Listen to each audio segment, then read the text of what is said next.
Yang CEO tahu, seringkali nggak pernah mereka ucapkan di depan publik.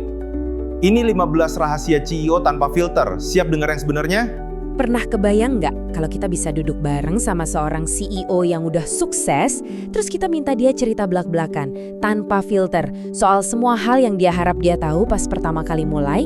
Nah, hari ini kita bakal melakukan persis hal itu. Kita akan bedah 15 pelajaran bisnis berharga yang didapat dengan susah payah langsung dari contekan pribadi seorang CEO. Oke, kita nggak pakai pemanasan, langsung tancap gas. Kutipan pertama ini, wow, mungkin kedengarannya kasar banget ya. Tapi percaya deh, ini adalah fondasi dari semuanya. Inilah pola pikir yang membedakan perusahaan yang melesat cepat dari yang jalan di tempat. Ini bukan soal jadi orang kejam, tapi soal menjaga momentum. Sekarang, 15 rahasia ini bisa aja kita bacain satu persatu. Tapi saya jamin, pasti bakal susah nempel di kepala. Jadi, daripada gitu, kita akan rangkai semuanya jadi 3 pilar utama. Anggap aja ini kayak kerangka atau cetak biru buat membangun bisnis yang kokoh dari nol. Yuk, kita mulai dari yang paling dasar. Pilar pertama kita sebut aja mesin manusia. Kenapa? Soalnya pada akhirnya bisnis apapun itu ya isinya manusia. Bukan kode program, bukan produk, bukan angka di spreadsheet. Dan manusianya ini ada 2 kelompok penting. Orang-orang yang jadi rekan Anda membangun, yaitu tim Anda, dan orang-orang yang jadi tujuan Anda membangun, yaitu pelanggan Anda. Oke, sekarang kita balik lagi ke kutipan brutal di awal tadi. Rekrut cepat itu artinya percaya sama insting Anda. Jangan kelamaan analisis, jangan sampai ada 15 ronde wawancara. Pecat lebih cepat, nah ini nih bagian yang paling berat. Tapi kata CEO kita, Anda itu hampir selalu tahu kalau dia nggak cocok. Menunda-nunda itu cuma memperpanjang masalah. Dan promosikan paling cepat, itu cara Anda bikin bintang-bintang di tim tetap semangat dan sekaligus nunjukin ke semua orang, ini loh contoh kesuksesan di sini. Dan ini dia perubahan mindset yang paling mendasar. Kebanyakan founder itu jatuh cinta sama idenya, sama produknya, baru deh cari orang buat ngerjain. Nah, pendekatan ini dibalik total.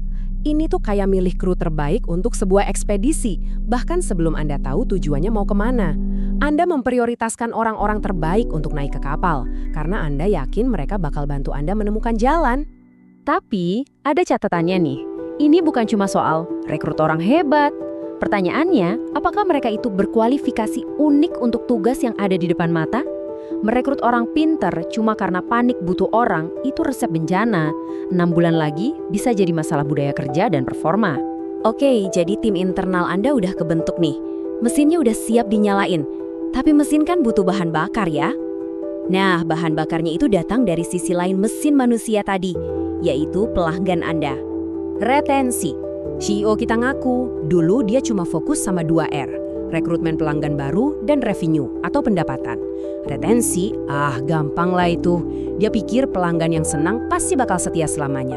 Ternyata itu kesalahan fatal yang hampir bikin perusahaannya bangkrut. Kenapa? Karena mempertahankan pelanggan yang ada itu hampir selalu jauh lebih murah dan lebih untung daripada capek-capek cari yang baru terus. Nah, slide ini nunjukin letak masalahnya.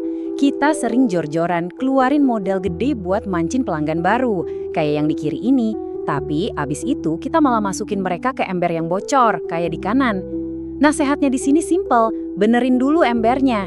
Bangun sistem buat bikin pelanggan sukses dan betah, yang sama kuatnya dengan mesin penjualan Anda. Oke, pilar tentang siapanya udah beres. Sekarang kita fokus ke gimananya. Pilar kedua ini isinya soal strategi, kerangka kerja, dan prinsip-prinsip eksekusi yang bisa mengubah ide bagus jadi bisnis yang beneran jalan. Ini dia saringan mental favorit si CEO. Namanya kerangka MIT. Tiap kali ada ide baru yang kelihatannya cemerlang, coba deh saring pakai 3 pertanyaan ini. M untuk market, pasarnya beneran ada nggak? I untuk idea, idenya beneran lebih bagus dari yang udah ada. Dan yang paling penting, T untuk tim. Kita punya orangnya nggak buat ngerjain ini? Ini memaksa kita buat jujur dan gak cuma ngejar mimpi kosong. Gini ya, biar kita sama-sama paham, ide itu sendirian hampir nggak ada harganya. Semua orang punya ide brilian pas lagi di garasi atau di kamar mandi. Yang membedakan mimpi itu sama bisnis nyata adalah jembatan yang namanya eksekusi. Proses yang membosankan, sulit, dan butuh kerja keras tanpa henti. Dan ini contoh paling pas soal eksekusi yang gagal. Quibi, mereka punya nama-nama besar di Hollywood dan duit miliaran dolar. Mereka bikin produk yang canggih banget berdasarkan satu asumsi besar. Orang-orang pasti mau konten mahal yang durasinya pendek di HP mereka. Cuma satu hal yang mereka lupa lakuin. Apa itu? Nanya langsung ke orang-orang, beneran mau nggak? Sekarang coba bandingin sama pendekatannya Amazon di awal-awal. Mereka nggak duduk di ruang rapat terus nebak-nebak orang mau beli apa lagi. Mereka cuma kirim survei dengan satu pertanyaan simpel. Anda mau kami jual apa lagi? Quibi itu mendorong sebuah ide ke pasar. Sebaliknya, Amazon membiarkan pasar menarik mereka ke peluang baru. Nah, itulah bedanya antara kegagalan miliaran dolar dan kesuksesan triliunan dolar. Jadi, kalau kita rangkum cetak biru ini, bergeraklah dengan cepat. Jangan nunggu sempurna, nanti malah nggak jalan-jalan. Berikan nilai yang luar biasa buat pelanggan. Dan di masa-masa awal, nggak usah ribet. Fokusnya cuma dua hal, jangkau lebih banyak orang, dan bangun merek Anda. Perluas dan branding. Udah, itu aja. Oke, kita udah bahas tim dan rencananya. Pilar terakhir ini soal operatornya, yaitu Anda. Ini soal permainan di dalam kepala. Anda bisa aja punya tim dan strategi terbaik di dunia. Tapi kalau psikologi atau mental Anda nggak kuat, semuanya bakal ambyar pas kena tekanan. Pola pikir pertama jadilah serakah jangka panjang. Maksudnya gimana? Ini artinya menolak keuntungan kecil hari ini demi keuntungan raksasa di masa depan. Jangan naikin harga cuma buat dapat untung dikit sekarang kalau itu merusak kepercayaan pelanggan. Jangan potong kualitas buat hemat biaya. Tanam benihnya hari ini, investasikan lagi setiap rupiah yang Anda bisa supaya besok Anda bisa panen satu hutan. Ini mindset yang penting banget, apalagi di zaman sekarang yang isinya media sosial semua. Membanding-bandingkan diri sama orang lain itu racun, bikin kreativitas mati. Bisnis Anda itu adalah cerminan dari cara pandang Anda yang unik. Fokus ke situ, bukan ke apa yang lagi dilakuin sama kompetitor.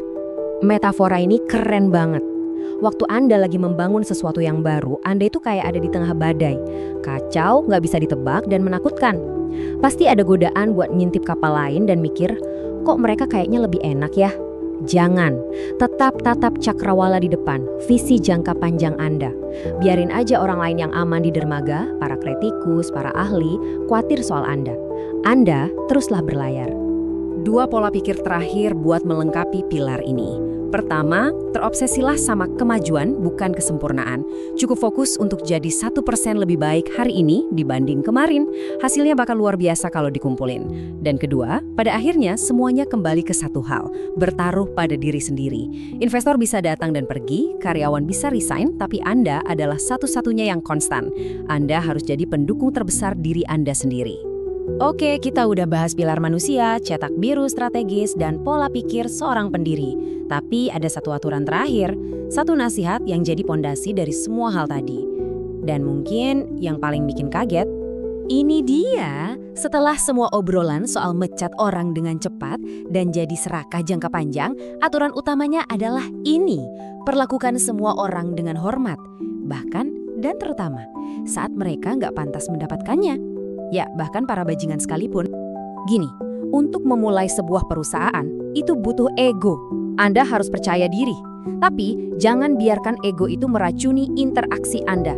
Rasa hormat itu bukan kelemahan. Itu justru keuntungan strategis. Orang bakal kerja lebih keras buat Anda. Partner bisnis bakal lebih percaya. Reputasi Anda bakal jadi aset terbesar Anda. Inilah permainan jangka panjang yang paling pamungkas. Jadi itu dia, 15 rahasia yang kita saring jadi 3 pilar utama. Mesin manusia, cetak biru strategis, dan pola pikir pendiri yang semuanya dilandasi oleh rasa hormat. Buku panduannya udah ada di tangan Anda.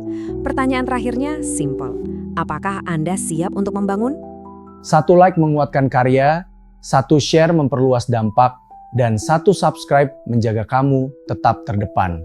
Dapatkan free ebook tentang bisnis dan pengembangan diri. Komen mau, nanti akan saya kirim linknya.